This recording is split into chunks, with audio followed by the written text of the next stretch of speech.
Hey everybody, welcome back to My Kajiggers with Dan and Emily. Today we'll just be catching up on our own personal lives, talking about student loans and some art that's influenced us in our lives. I'm Dan, and with me today is Emily. Hey guys, it's been a minute. Yeah, what people may not realize is we haven't really missed any release dates, but it's been about 3 weeks since we've recorded an episode. Hopefully you guys enjoyed that mini episode the last time. Yeah, hopefully you really enjoyed the Halloween episode. Oh my gosh, that was so fun to record. Yes. But let us know what kind of mini episodes you guys like to hear. Yeah, if you just have one topic you want to hear us give our opinions on, let us know on Facebook. But yeah, it's been about 3 weeks since we've even seen each other. Just about. So how you been, pal? Amazing. I went on vacation. I was gone for 5 days and I went to Las Vegas. And it was probably one of the coolest experiences that I've had. Yeah.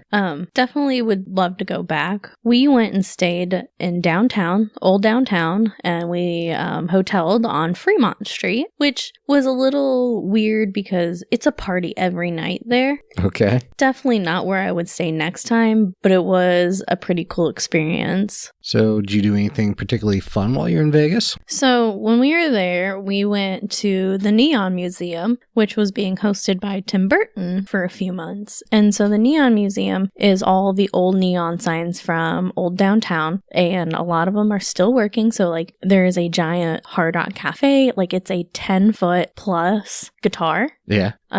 But like, because Tim Burton was hosting it, he had like his little creations in there, and there's a Beetlejuice sign and a bunch of like his own characters. Yeah, you posted some pictures. That explains why there's the Mars Attacks aliens. Mm-hmm. That was really cool. Yeah, they're life-size too. Yeah, we should put up some of those pictures on the Facebook page and people can see some of these cool things you saw. Yeah, it was. I wish we would have went at night because it would have been a lot better because almost everything there still lights up. That's cool. And then after that, my brother, it was me, my mom, my brother, spoiler alert, his new wife, and her mom. After we went there, we went across town the other direction and went to Zach Bagans' Haunted Museum.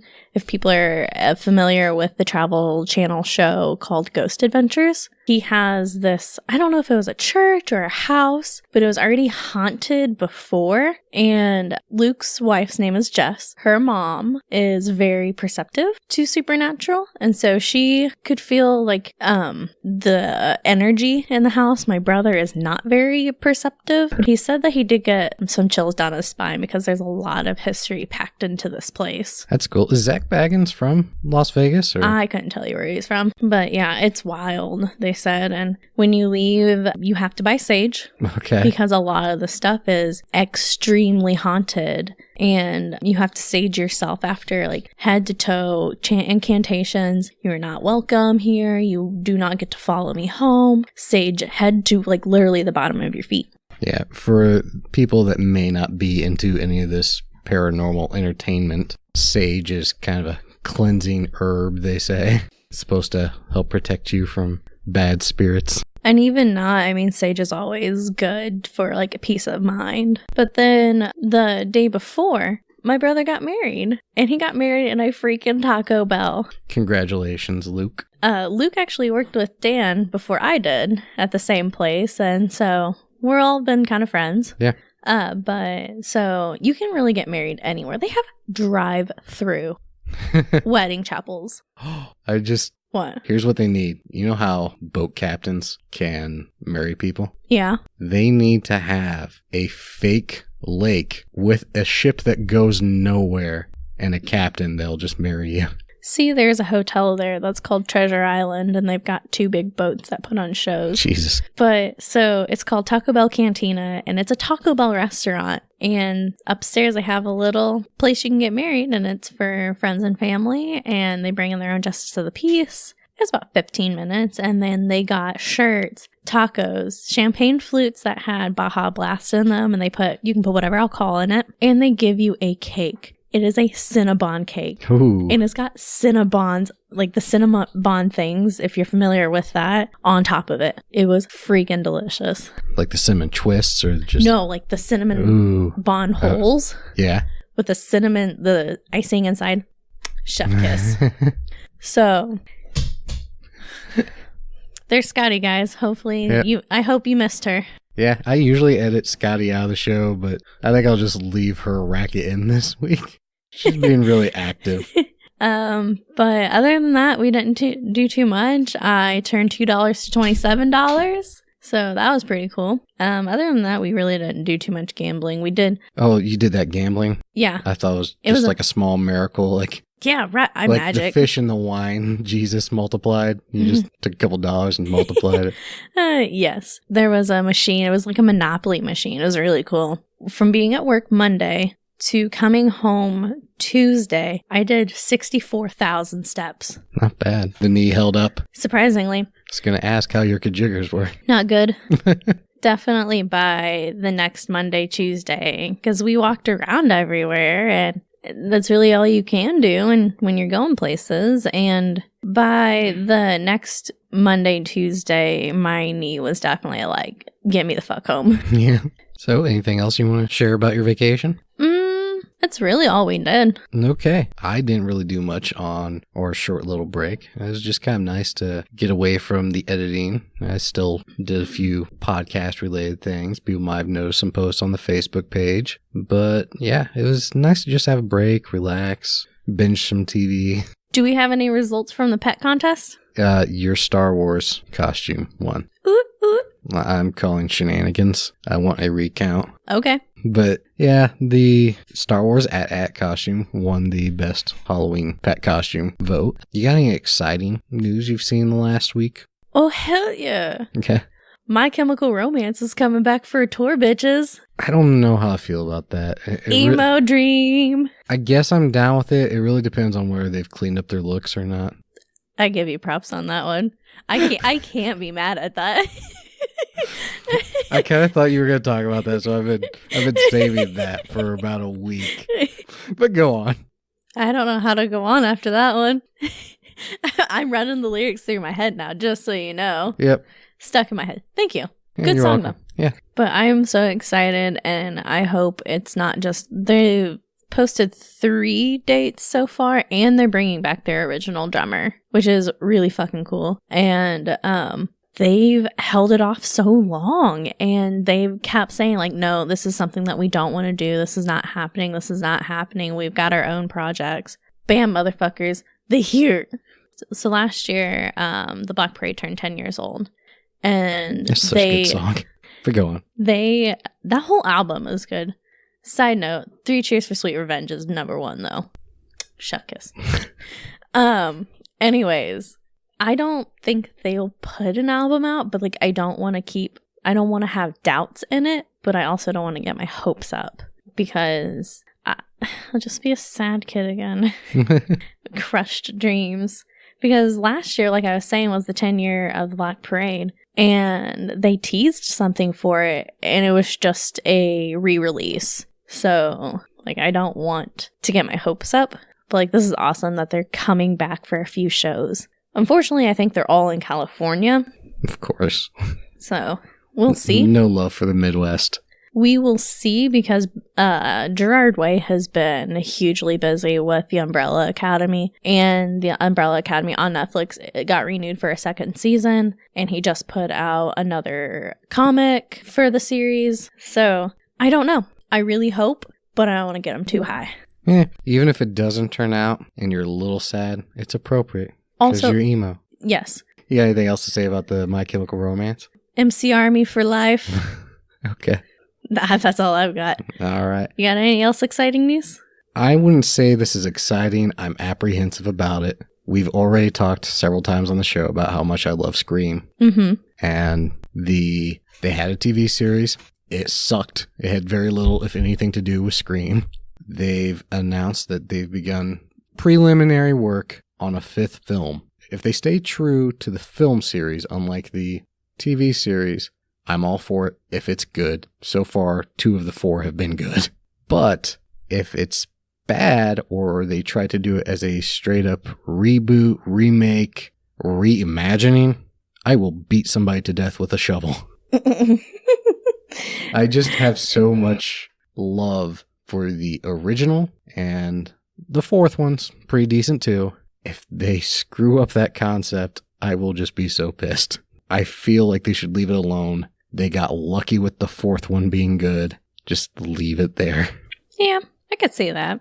But you perked up like you had something to say related to Scream. No, because I had just heard that yesterday. Yeah. That they, just something quick about it. But I hadn't actually heard anything much about it besides that they were throwing around doing a fifth one.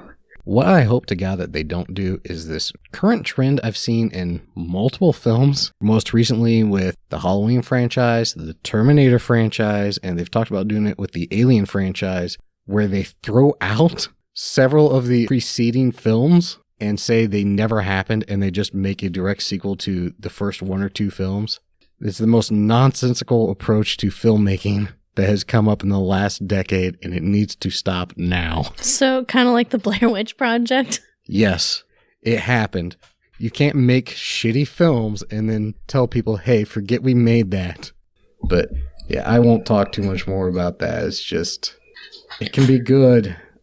I have my doubts. All right, do you have anything else to talk about? Oh, but earlier you said something, you were going to hit somebody with a shovel? Yeah. Was that the Scream thing? Yep. Oh, okay. I thought it was something happened today or this past week that just made you want to hit somebody with a shovel. No, just if they screw up Scream, I'm going to have to beat somebody with a shovel. Just like I'm about to have to beat Scotty. Children! Scotty, go. No, don't. Don't look back at him. So, Bronx and Scotty are having a sibling squabble at the moment. And I've got this black blanket box that's on a riser, and he crawled underneath it because she can't reach her fat head underneath it. Okay, well, let's take a quick break and help Bronx out here. And we're back. So, my fucking children. Anyways, let's segue to the next item. Yeah, so we thought we'd do a big topic this week, talk about student loans. So I had some student loans. I think you had some student loans. I still have student loans. Yeah, I'm lucky enough to have finally paid off mine. All of them? Yes. Good for you, Dan. I'm proud of you. Thank you. Let's just start off with some quick statistics I got from nerdwallet.com. Apparently, the 2018 college graduates in the U.S. had an average student loan debt of almost $30,000, which I was lucky enough to never have that much. I know there's people that have much, much more in student loan debt. For some schools, that's about a year's tuition. The total student loan debt in the U.S. is $1.6 trillion. See, I looked up some statistics too, and mine came from NBC. Yeah. And I got the same numbers. And the sad part is that's most of it is people under 30. Yes. So, which makes sense. And then, I don't know if you got this number, but almost 45 million people is the number of people that have student loan debt. Yeah, and to break that down a little bit more, about 92% of student loans are owed to the U.S. Department of Education. So that's about 43 million people owe money on federal student loans. And the amount of that 1.6 trillion that people in the U.S. owe to student loans that is owed to the federal government is 1.4 trillion. So again, 92%, almost all student loan debt is owed to the U.S. Department of Education. It just blows my mind. Yeah, that's all the statistics I have. I brought this up because it is a campaign issue. Mm-hmm. You're seeing Elizabeth Warren and Bernie Sanders at the very least talking about free college, forgiving student loans, just wiping them out. I don't really want to get too much into politics, but I think it's a good discussion of like our opinions on it. Yeah, it's a huge issue and I think complex. I mean, I never, even though I paid student loans for a while and I feel it set me back, I never wanted anybody to pay it off for me. That's never something I was asking for. I'd be okay with somebody. See, and I'll throw my number out. I only had a little over 7,000 because I did community college. And I do. I am not from a high income family. I would be low, maybe low middle class. We've always had to work for what we wanted. And I've always been the one that had to pay my loans. And so we did mine budgeted for my income. And that's what a lot of people who have loans are low income people, because, the idea is to push college. And yes, it's so touchy, because after you get out of college, when you're trying to find your career path, you have to have X amount of experience. How am I going to get experience if I can't get a job? Yeah. And then you fail out of your career path because I can't get a job without having experience. And how do I get experience without having a job? Yeah, I want to say around 15,000. I was lucky. I went to 5 years of college, but I had scholarships. I got good grades in high school. I had grants. It helped out a lot. It was still really hard paying off that 15,000, and it was probably not worth it in hindsight. I'm not doing anything with my degree. I don't feel like it's helped me. And that's what's sad, because there's a lot of people like that. You hear about how student loan debt is the one debt you can't get rid of through bankruptcy. Here's this one, since we're on that. Okay. As of 2018, there are more people in student debt than auto and credit card debt. I believe by it. Millions. But I also see why you can't discharge it through bankruptcy, because nobody comes out of college anything but broke. There's very few people, if you have student loans, then you probably weren't well off enough to be coming out of college with money anyway. Yeah. So I can see why they wouldn't want to be loaning this money, and then as soon as people graduate, they turn around, I'm bankrupt. I get it. I feel like the world we live in now isn't the world people expected it to be. Yeah. I mean, growing up, it was a thing it was just expected. Everybody was going to college. So you got to get these loans. You got to go to college. It's going to help you out when you get out. And then the world has changed. I remember people saying, you know what? It doesn't matter what degree you get. Just going to college, proving you can get a degree, showing you have the dedication, that's going to help him with getting a job. I don't think it matters anymore. I think so many people go to college anyway. It doesn't set you apart. No. And it sucks because the vocational jobs are slipping. And I'm a big advocate for high schools trying to we know that not to be mean or anything, maybe college is not for everybody. And that should be put out there. College is not for everybody. I really think high school should be pushing for vocational schools, because those are the jobs that are really needed. Yeah, a business degree is cool and whatnot, and I mean that's used more often than some of the others.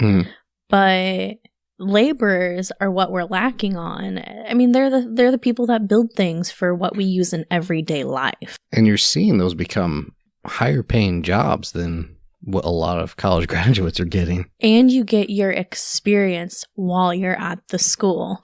Yeah.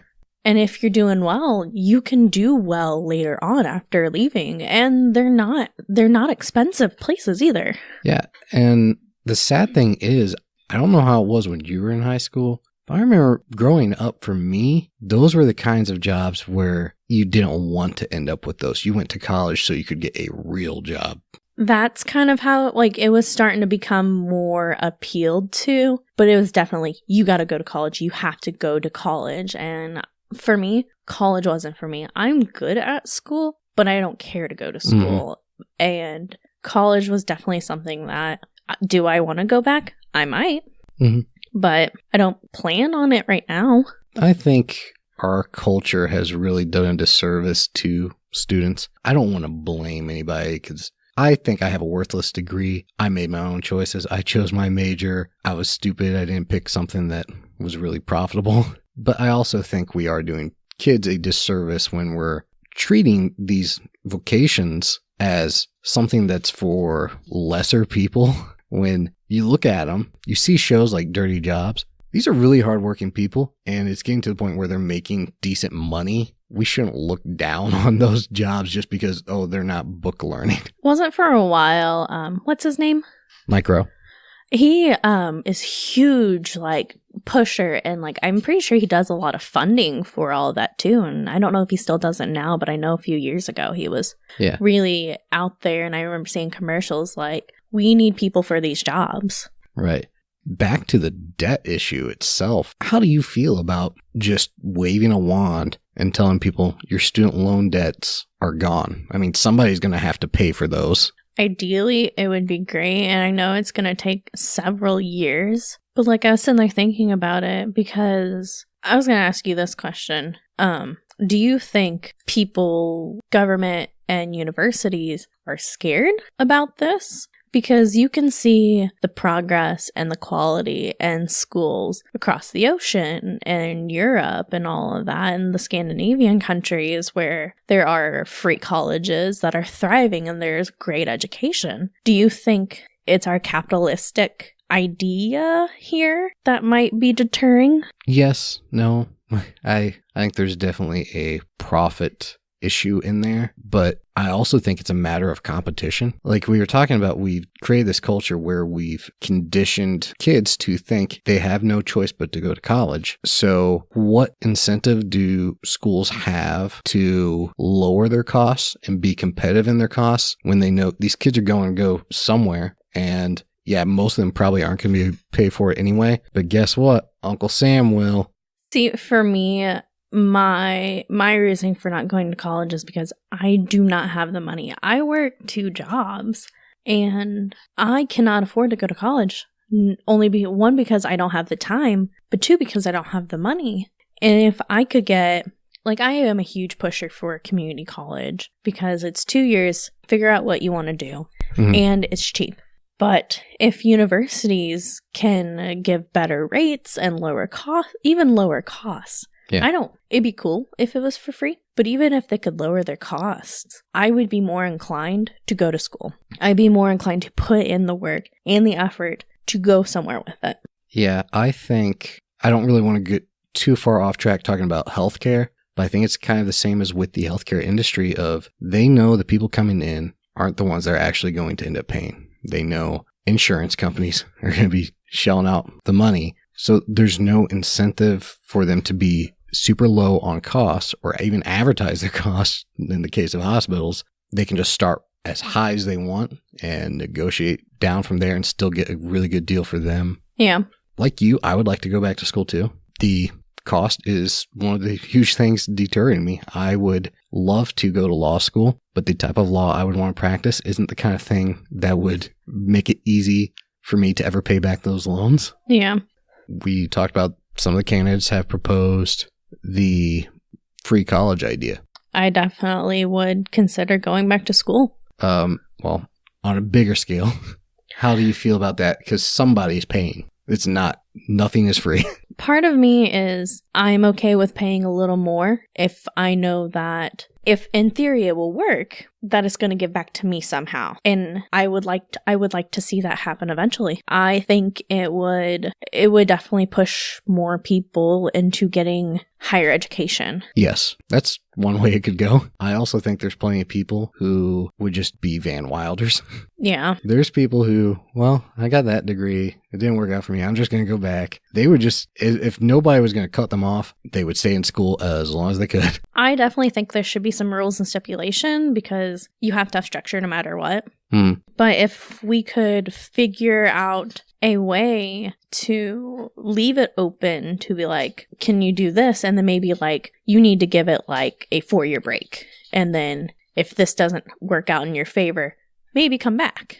Or maybe even reform the way we approach education. There's great value in a college education, not even from the classroom point of view. I tell so many people that I work with that are high schoolers, they're going off to college, the most important lessons you'll learn aren't going to be in the classroom. That's the thing about college is you finally get a chance to go out, figure out who you are without your parents around. It's a great opportunity to learn to grow, learn how to think for yourself. But I don't think we need to spend so much time in the classroom on gen eds. I don't want to say none of the gen eds because I don't want a Gen eds are a refresher to me is like, this is a refresher of like everything that you did in high school, because we need to make sure like you understand this knowledge to go to the next step of your process. Well, and even I think college does a good job of teaching people how to think critically.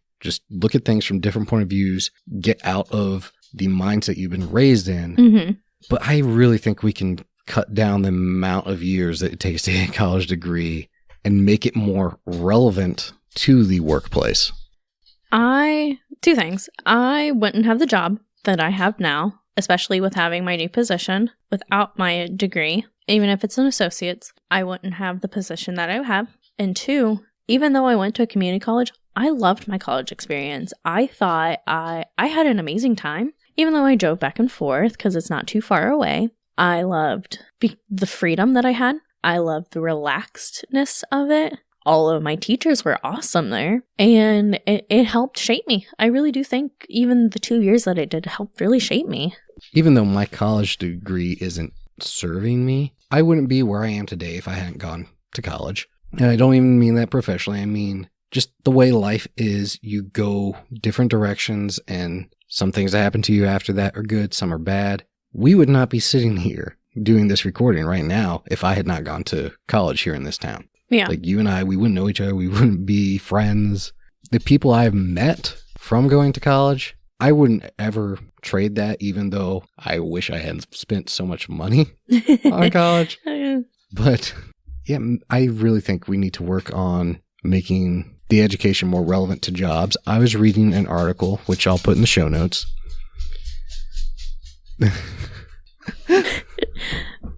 Side note, Scotty got a new piggy and she just trots around with it like it's a fucking trophy. Yeah, this article was from the president of Kaplan University Partners, and it's talking about research he's done showing that increasingly businesses are showing a willingness to hire people straight out of high school and train them on the job and offer college as a benefit of the job. So instead of going to college to get the job, you're going to a job and then getting college that helps them further their career. See, that's actually kind of interesting because my specific place of business, after being with the business for so long, they do offer like continuous education. Yes, you have to work X amount of years after, but they can help you get your business degree. Yeah, and this Scotty, this article, it mentioned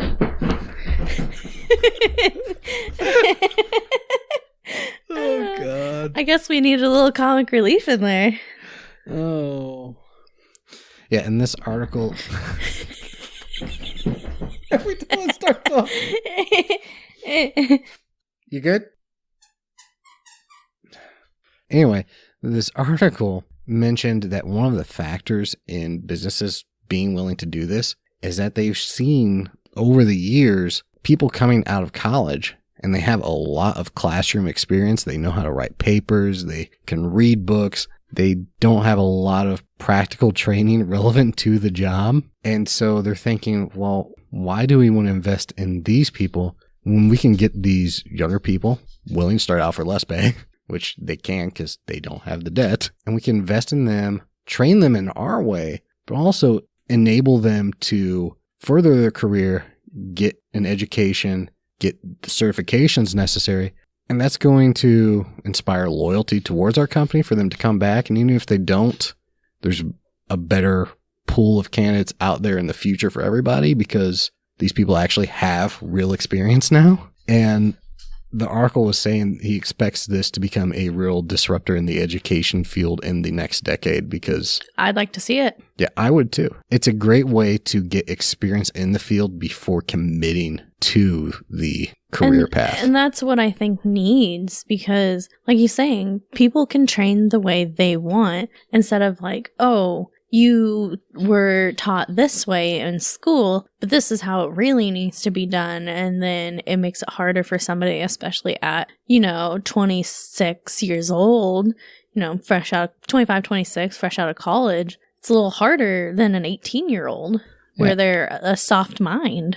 And so much of college is theoretical stuff. You got to remember, academics and professors, they're really smart people, but they've been working in academia. They might not be in touch with the current state of their industry. They don't have... Especially if it's not like the social... Like, there's certain fields that, yes, they are very up-to-date, but there's also certain fields in college that are, like, kind of like English. Yeah. English is a very, like, there's not much change in it, especially in the last 100 years, where, like, this is what we're teaching you. Whereas, like, you know, like, what I wanted to go into was psychology. That's always changing. Right. But that's still hard to teach in the real world. Yeah.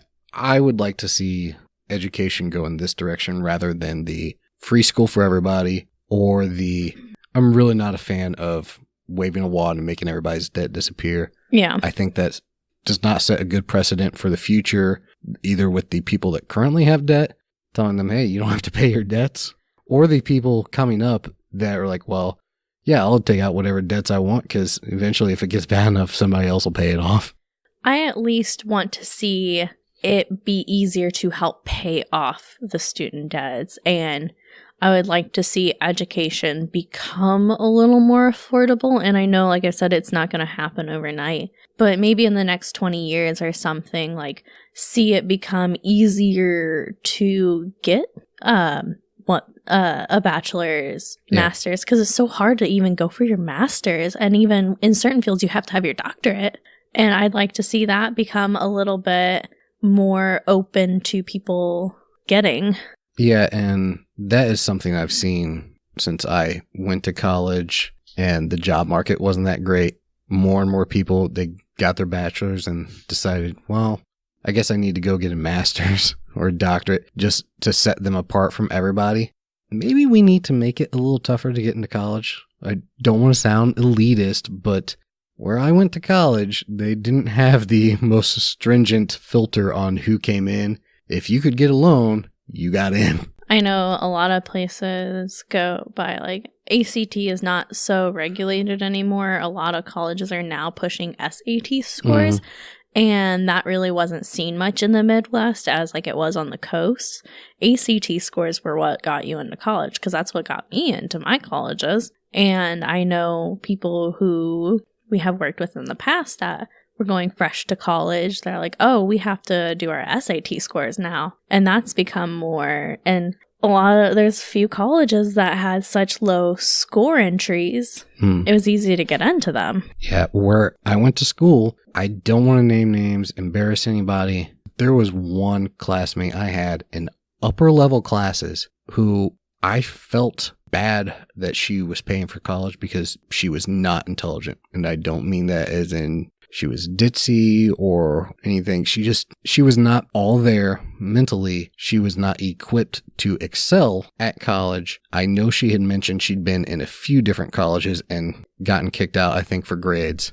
That's sad. That's me, heartbreaking. This school was just taking her money and helping her get further in debt, and that should be criminal. This student, again, as a upper level student, was doing visual aids with like stick figure drawings of her family. And that's tough. Yeah, and having to present this to a class of other students who were academically far ahead of her. That's just not right. No, and she was apparently oblivious. She acted as if she did not realize that she was lagging behind. That breaks my heart, especially for her, because like you were saying, like they're just getting her money. And I feel like I do think people with, if it was a disability, should receive a higher education, but there should be certain, programs like we can help teach you through these programs rather than these programs. And I don't like the separation. Something that would benefit them. Her. And I don't want to go down the road of saying people with mental disabilities,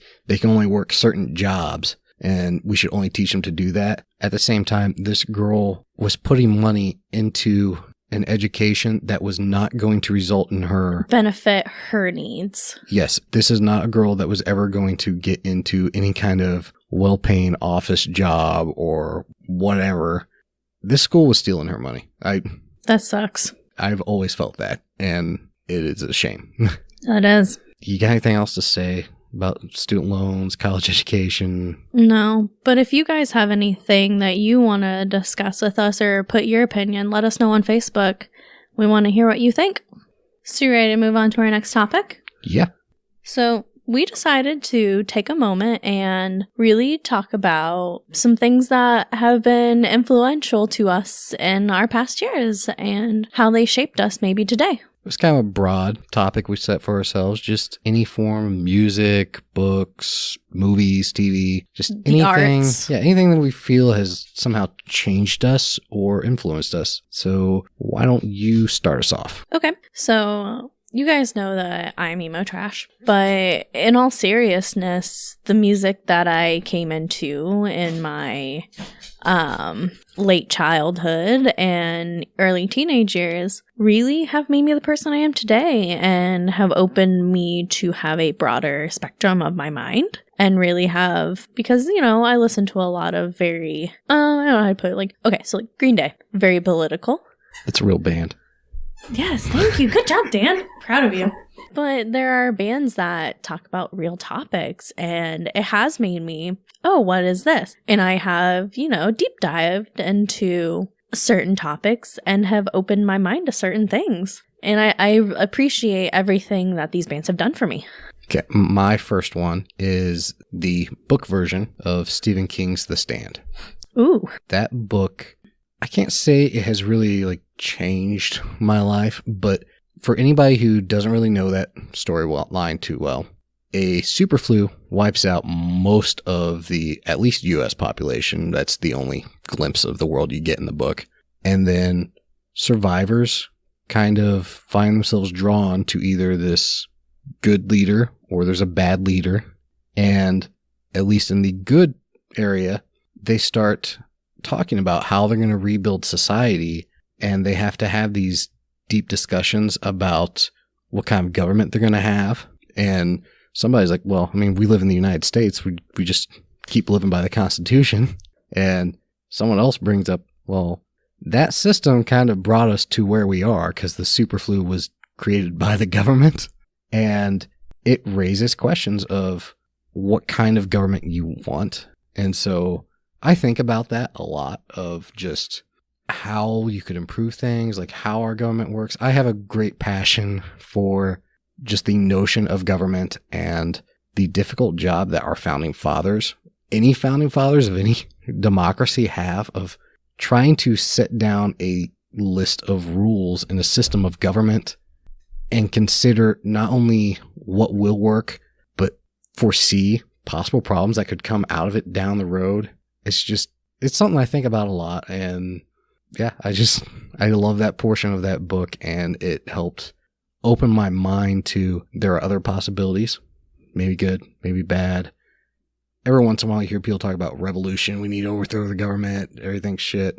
I'm usually not that on board with it, just because I have this saying that it's easy to get people to agree that their government sucks. It's very difficult to get them to agree on what should replace it. And revolutions often end up turning on themselves. And yeah, I spend a lot of time thinking about systems of government and the right way to treat people and make things work. Can I put a side note in there? Okay. Dr. Sleep releases this week too, as we were recording. Oh, I forgot about that. Man, there's so much going on. This is a good week, y'all. Yes, there is. What's your next influential art form? So, in high school, and even after, I took Spanish, and my teacher she didn't teach proper Spanish, but she taught Mexican Spanish, and a lot of it has slang in it. And I'm not saying Mexican Spanish isn't proper, but it's different than Spanish spoke in Spain. But we had, all 4 years, we had segments on Frida Kahlo. She was an amazing woman, and seeing her art and her struggle through her art was very eye-opening and not something seen, because she made very graphic art. And can you elaborate on that a little bit? I'm not that familiar with her art. I mean, I know of her. When she was young, she did marry a man. His name was Diego Rivera. And when she was younger, she was involved in a horrible, horrible bus accident, which actually ended up a pole impaled her. She lost her baby. She was never able to have children because it went through her uterus. And knowing that after having that pole removed and her doctors telling her she lost it, she painted a picture of her in the hospital and a picture of her baby being like ripped out of her. Her leg was basically, one of her legs was mangled and never healed properly. She was able to walk, but she wasn't able to walk well. Okay. And this is kind of the start of her art era because she didn't know how else to express herself. She was in the hospital for months and months. And that's when she made some of her most graphic pieces of art. And she made a lot of self-portraits. They're beautiful works of art. And I'm pretty sure they're very oil-based. Okay. Beautiful pieces of art. And I loved the expression, like the heart and soul that she put into it. All right. And how does that make you feel or think? Knowing how to put my emotions out there. Okay. Seeing the trauma she has and how she has expressed it kind of have helped me express my trauma in my life. I'm not an artist. I can't draw worth of crap, but it shows me how I can put it out there for myself. Okay. What's your last one? Okay. This one, I'm sure will shock you. Oh. Do you want to guess? Star Trek? Yes. Oh. So I did not get into Star Trek until I was in college. Again, college being a time where you can learn to think in new ways. And I've really gotten into it more in recent years. But it has influenced the way I think and how I approach social issues. I'm not a religious person, and I don't want to say Star Trek is a religion to me because that is ridiculous. There are people who treat it as such. But as a sort of touchstone for me to examine myself and my own beliefs and what I value in this world, Star Trek has helped me with that. The greatest episodes are the ones that ask complex issues about ethics, morality, race, religion, social inequality. I don't always agree with where they land in the episodes. My favorite episodes are the ones where they don't come to an easy solution to problems, but just to learn how to think and inspiring my own self-examination, it has been influential. In the past, I was very religious. I was not very tolerant. I was never hateful towards, say, homosexual people, but I did definitely view it as, this is wrong, you shouldn't do it. I am at a place in my life now where I am very socially liberal. I don't care what people do. Legally, I want everybody to have the right to get married. As long as you're a consenting adult, any two or more people, if you're in love, who am I to say who can love who? I mean, it's such a precious thing, but I've come to this place in my life where I just want people to be happy. And as long as you're leaving me alone, I just want you to live your best life. On an interpersonal level, I can be an asshole and uncaring towards people. I don't always live up to the ideals that I kind of embrace from Star Trek, but on a political level, I definitely do. That's where it's been influential for me, and what I love about it is it just has brought me more in touch with my own self and beliefs. It's really good, Dan. So you ready to go on to our next topic? Yeah. So a few episodes back, we had, I don't even remember what the word was other than it was the irrational fear of a duck watching you shower. Yes. Oh, that was my word of the day. Yeah. And we thought that would just be great to get into ridiculous phobias.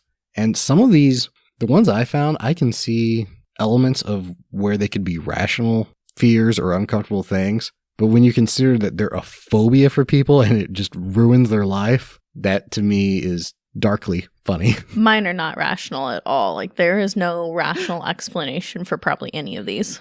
Okay. My first one, and a lot of these, they're kind of weird Latin-y names. Are we guessing what they possibly are, or are we going to just tell each other? Yeah, we can try to guess. You're going to know my first one, but I'll just say we're going to do our best to pronounce these. Some of them are a mouthful. So my first one is arachibutyrophobia. I laughed so hard because I had written this down first, too. Yeah.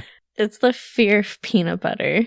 Not just the fear of peanut butter. The fear of peanut butter sticking to the roof of your mouth. Okay, now that you got a little more in depth with that, I can understand that. But the fear of peanut butter, really? Yeah. See, I can't imagine anybody enjoys having peanut butter stuck to the roof of your mouth. Snack for later. But being, like, terrified of it, it's a bit much. What's your first one? Dendrophobia. Ooh, is that the one that's the fear of trees? Yes! Yeah. What the hell? Yeah, I remember hearing about that back in high school. Never heard of it. A side note, we're not trying to make fun of people that have these fears, but they're very out there on what they are. Yeah, I don't want anybody to feel bad, but it's so ridiculous you can't help but laugh. I'm sure if you have one of these phobias and you're hearing about one of the other ones, you're like, explain to us why. Yeah. Let us know why. So what's your next one? Optophobia. Does it have something to do with eyes? Yes. Ah. Go on. It's the fear of opening your eyes. What? There's people that they just want to keep their eyes shut all the time because they're afraid to open them. And here's where I can rationalize this one. Most people at some point in their life have that childish belief that there's a monster either under their bed or in the closet. And if you wake up in the middle of the night and you see maybe a dark shape in your room, could be whatever, but your mind turns it into a monster. As long as you close your eyes or cover your head with your blanket and can't see it, you're good. See, though, I'm the type of person like, do these people just sleep hours upon hours a day? Because if my eyes are closed, I'm going to bed. Yeah, it would be hard to stay awake with your eyes closed. How much coffee do you guys slam? I can't even imagine that. Because even just seeing different wavelengths of light helps regulate your body clock. Yeah, your biological clock. So, or your circadian rhythm. So yeah, I imagine that would have to mess you up. Yeah, just a little bit. And what's your next one? Genophobia. How do you spell it? Genu. Phobia. I don't know. The fear of knees. I'm going to cut your knees off. Yeah. I can't rationally explain the fear of knees. Okay. I could be scared of like backwards knees. Oh, yeah. But the fear. If I run into somebody at Walmart and they got backwards knees, I'll beat them to death with a shovel. Go back to Mars, you freak. What's your next one? This one I can see as an underlying cause for optophobia. It is ithyphalophobia. Oh, God. What is that? No guess? Say it again. Ithyphalophobia. You said it has something to do with... is it the fear of sleeping? No. The fear of being awake? No, you're not even close. Okay, what is it? The fear of seeing, thinking about, or having an erect penis. See, I could see that being an inspiration for optophobia. I don't know. I'm not opening my eyes. There could be an erect penis there. We're at the mall. I don't care. Most of these, I can kind of understand it's not the most attractive thing to look at. The having, that one, I feel bad for people. But there is a time in every boy's life when he does have a fear of having an erect penis. When he's like 13. Puberty. Yeah, when he's 13 and suddenly finds he needs to have a prop at all times to hold in front of himself. I guess because I'm a lady. Quotations are on lady. I never really thought about that. And it's that was rough. And it's as an adult, but like I never thought about that as a kid. I guess when I was that age, that wasn't something. I mean, I was also that age, and like we all don't think about that, and there's never something that crossed my mind. Yeah, well, when you're a 13-year-old boy, you think everybody notices, and suddenly your life becomes like one of those sitcoms where one of the actresses gets pregnant, but they're not ready for the character to be pregnant, so they're just constantly hiding the pregnancy behind things. You, as a boy going through changes, people want you to get up from the table and go walk someplace. Sorry, I can't. Maybe that's why here. Maybe that's why they make jeans tighter. I don't know. I'm telling you, you women have a lot to deal with, but you're lucky you don't have to. You weren't a 13-year-old boy in middle school with an erection. Yes, it's an uncomfortable time in your life. I'm so sorry. What's your last one? Leukophobia. Is it fear of your brother? Luke? No, I didn't think about that. It's funny because both my brother and I are gingers, and this is the fear of the color white, and we some pasty bitches. Can I give my honorable mentions real quick? Yeah, go for it. Phobia. No clue. Fear of teenagers. They scare the living shit out of you. I was thinking of the lyrics. I'm like, what's the lyric? Bring it back to MCR. MC Army for life, yo. Kumpo orophobia. I got no clue. The fear of buttons. The fear of buttons. Like clothing buttons? Uh-huh. Okay. I wasn't sure if it was buttons. Clickable buttons. Buttons. Man, that would be rough going through life these days. There's buttons everywhere. Well, although I guess touchscreens are making it a little easier on them. My last one is ombrophobia. I don't know. The fear of rain. It's raining, man. It's raining rain. Demonetized. I will go to my grave trying to convince people that the song It's Raining Men is actually about people jumping out of windows during the stock market crash. Oh no. I've been trying to tell people that for at least 10 years. No one ever believes it. I'm going to find that one person. I would love for that to happen. Okay. You want to wrap us up with some Urban Dictionary word of the day? I've got one, and I had to write another one down that was just too funny. Okay. But the word of the day is bust a grump. Bust a grump. Mm-hmm. It's nothing sexual. Yeah, I don't know. To poop or to make the naughty water. To make the naughty water. The naughty water. The naughty water. Okay. And for honorable mention, to wrap this up, fucky wucky. Fucky wucky? To make a big mistake. An oopsie. Oopsie, I made a fucky wucky. wucky. That's what you would say if you're a 3-year-old who broke something in the house, but your parents just curse all the time. So you just have the mouth of a sailor at an early age. Me. Okay. Yeah, that's... Oh, fucky wucky. It's a childish word for some childish people. Yeah, that's us. Childish people. Thank you for listening today. If you liked what you heard, please subscribe to the show, give us a rating, review, helps us out. And please share us with anybody you know who might just enjoy the show. Yeah. And if you could, follow us on Facebook for updates at Micah Jiggers Podcast. We love to hear from you guys. And if you have any opinions on today's topics, let us know. Or if you have an irrational fear of something, let us know what it is and why. Unless it's really fucked up, then we don't want to know that. No. Okay. Bye, Felicia. Bye, Felicia.